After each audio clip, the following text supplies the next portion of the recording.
kupitia Zanzibar Investment Summit 2025, shirika la nyumba limeshiriki kikamilifu katika kuendeleza au kumuunga mkono Dr. Hussein Ali Mwinyi, Rais wa Zanzibar na mwenyekiti wa Baraza la Mapinduzi, katika kuifungua visiwa vya Zanzibar. Hivyo kupitia shirika la nyumba tunatarajia kutekeleza mradi wa ujenzi wa nyumba za kisasa kabisa za biashara na makazi ambazo zinategemea kujengwa katika eneo la Mfikiwa na Mabaoni.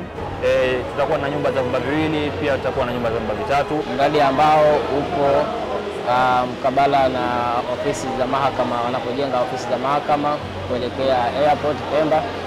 Mradi wetu ni mzuri, ni mradi ambao unakuja kujenga taswira ya mji wa Chake Chake.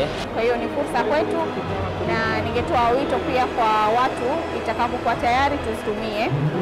Ni kitu kizuri kama tunavyoambiwa it's time for Pemba. Ni kweli inaonekana hivyo, mheshimiwa amekusudia, kuna mabadiliko makubwa kwa nchini kwetu. Hivyo basi tunawakaribisha wananchi wa Zanzibar na Watanzania kiujumla kuja katika shirika la nyumba kununua pamoja na kufanya investment zote za ujenzi, kwani Zanzibar inaendelea katika maendeleo ya makazi.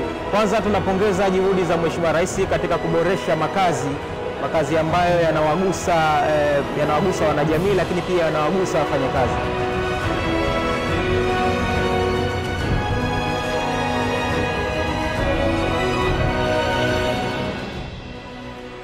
Shirika la nyumba la Zanzibar, nyumba bora kwa maendeleo ya Zanzibar.